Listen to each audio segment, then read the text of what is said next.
Pour convaincre le jury que vous ne racontez pas n'importe quoi, il est important de finir votre dossier de votre exposé par une bibliographie. Une bibliographie, c'est la liste des livres que vous avez utilisés pour votre exposé. Webographie ou sitographie, c'est l'ensemble des sites internet que vous avez utilisés pour votre travail d'exposé.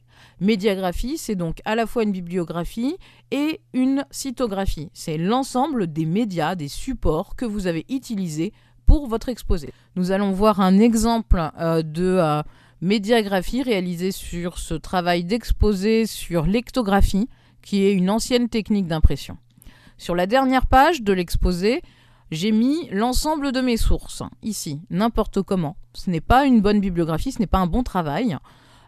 Ici, notamment, la première source indiquée, c'est Google. Google n'est pas une source, c'est un moteur de recherche. Vous devez enlever ça tout de suite. J'espère que je n'en trouverai dans aucun de vos dossiers. Ensuite, nous avons des liens vers des sites internet. Vous ne devez pas présenter les choses comme ça. Vous avez des modèles à suivre qui vous ont été donnés sur feuille. On va voir comment est-ce qu'on applique ces modèles à ces sites-là. Le premier site internet nous amène vers une page Wikipédia. Sur la partie gauche de la page, vous avez ce lien qui s'appelle « Citer cette page ». Ça vous permet donc d'avoir des informations qu'il faut redonner dans votre bibliographie. Ici, je vais choisir le MHRA style. Par contre, je changerai la date de consultation. Il y a écrit page consultée le 22 décembre 2018. Aujourd'hui, nous sommes le 28 janvier 2019. J'ai amélioré un petit peu l'apparence de ma page de cytographie, de bibliocytographie. C'est l'appellation que j'ai choisie. Et je vais maintenant vers le deuxième site. J'ai très peu d'indications sur ce site. L'adresse est nzdl.org et je ne trouve pas d'informations dessus. Je ne sais pas du tout comment citer cette source. Les informations qu'il va me falloir, c'est le titre de la page, l'éditeur, la date de mise à jour, l'auteur. Je vais aller pour ça sur la partie Home, qui va donc me permettre de découvrir que je suis sur le site donc d'une université néo-zélandaise et qui a constitué une bibliothèque en ligne. La première information que je dois trouver, c'est le titre de la page. Alors, inutile de prendre le titre de la page sur le contenu, sur cette partie-là de la fenêtre là, que j'entoure. Vous devez la trouver sur l'onglet, ici, tout en haut. C'est aussi ce qui peut apparaître tout en haut à côté du nom de votre navigateur Internet. Si jamais vous ne trouvez pas comme ça, vous pouvez à ce moment-là faire un clic droit. Soit si vous êtes avec Mozilla Firefox, cliquez sur Informations sur la page. Ici, le titre sera indiqué ici. Vous n'aurez plus qu'à copier. Ou sinon, vous allez sur code source de la page, ça c'est sur tous les navigateurs, et là vous aurez entre deux balises titre le nom de la page. Voilà. Je vais donc pouvoir remplir mon modèle. Donc le titre de la page, donc ce que je viens de trouver, hop. In, vous le laissez tel quel. L'auteur, c'est donc le nom de l'université, là que j'avais copié au préalable ici. Auteur du site, je le remplace. Vous remarquez qu'à chaque fois, les champs sont séparés par des points, ce qui vous permet de vous indiquer que les choses changent, donc que le titre, l'auteur. Là, je vous avoue, comme c'est de l'anglais, les points sont utiles. Le titre du site, donc, c'était le nom de la librairie, de la bibliothèque digitale. Entre crochets en ligne, je le laisse. C'est une mention obligatoire qui permet de savoir que c'est un site internet qui est cité. L'éditeur, ici, ce sera le nom de l'université, qui est un organisme donc, qui est à la fois l'auteur et l'éditeur. Date de publication, date de mise à jour, j'ai bien cherché, je n'ai rien trouvé. Donc je vais l'enlever complètement, ça arrive, c'est possible. Et je vais mettre par contre entre crochets la date de consultation. Donc c'est la page que je cite. Je n'ai pas exploré tout le site en entier ne m'intéresse pas.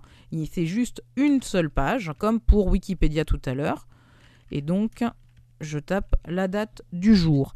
Accès et disponibilité, il s'agit de l'endroit où vous donnez l'adresse Internet. Et donc, vous laissez le lien qui était indiqué depuis tout à l'heure. Pour citer un livre dans votre bibliographie, L'idéal est d'avoir le livre devant les yeux et de prendre les informations sur la première page du livre, sur la couverture et sur la page titre, la première page sur laquelle vous avez une indication de titre. Et là, en général, vous avez toutes les informations qu'il vous faut.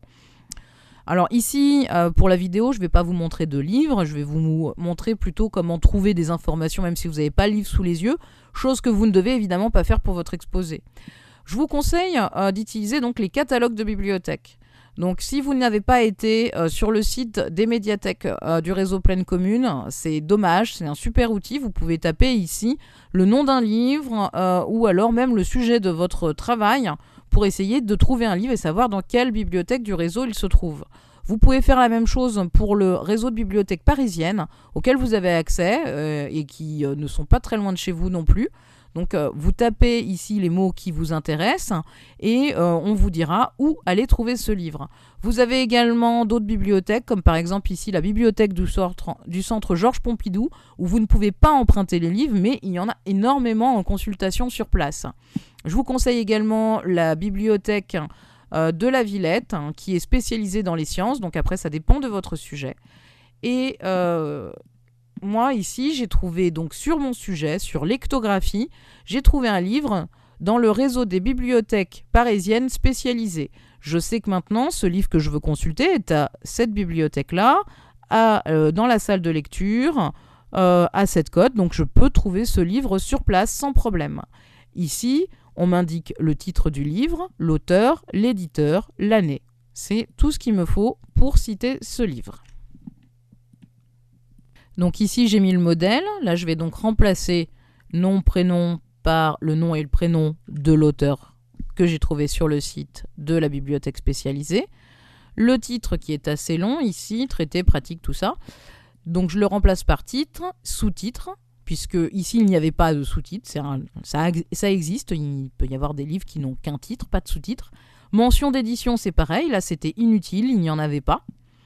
Donc mention d'édition, ça veut dire par exemple première édition, deuxième édition, quand ce sont des livres qui vont être édités plusieurs fois et notamment modifiés d'une édition à l'autre.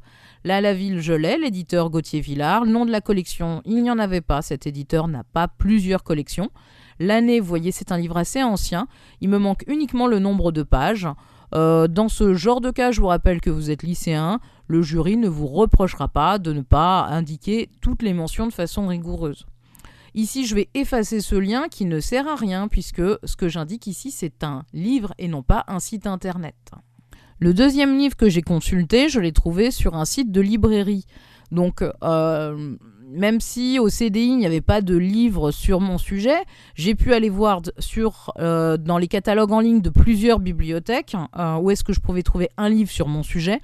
Et aussi, j'ai consulté les catalogues des libraires qui, eux aussi, peuvent me donner des conseils sur mon sujet. Et là, encore une fois, dans les caractéristiques détaillées de ce site, je trouve les informations qu'il me faut pour citer comme il faut, donc le livre, l'éditeur, l'année de parution. Là, ces informations-là ne m'intéresseront pas. Je vais avoir, bien sûr, le titre et l'auteur.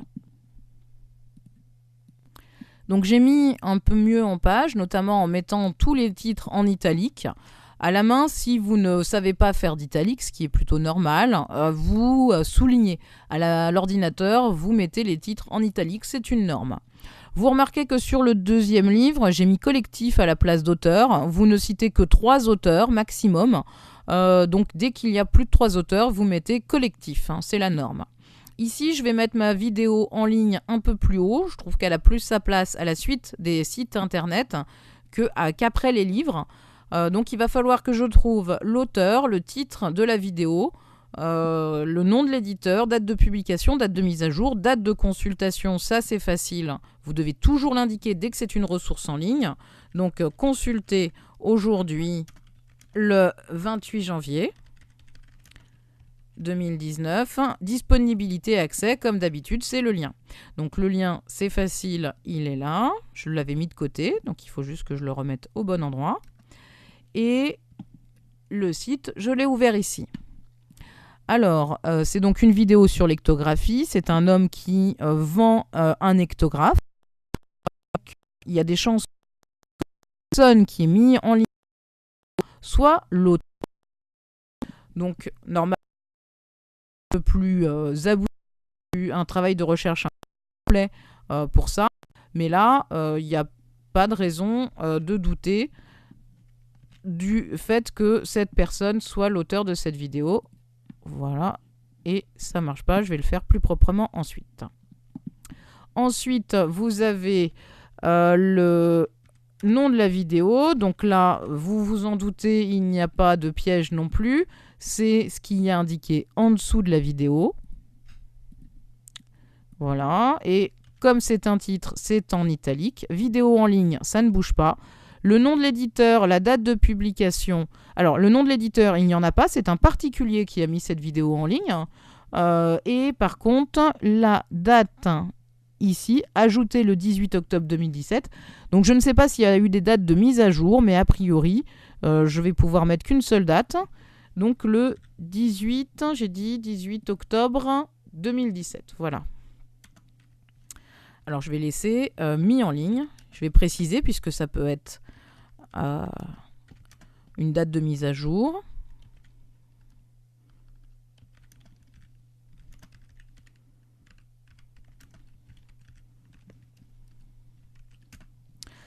Et donc, voilà. Ma bibliocytographie est prête. Je l'ai mise en forme. Je peux encore améliorer un petit peu en changeant la taille des polices, en mettant peut-être des puces, donc des petits points ici, là peut-être, comme ça par exemple. Je peux faire encore plein de choses pour la rendre plus agréable, mais en tout cas, là, le professeur la trouvera complètement acceptable. Donc maintenant, à vous de jouer, et si vous avez des questions, n'hésitez pas à venir me voir au CDI.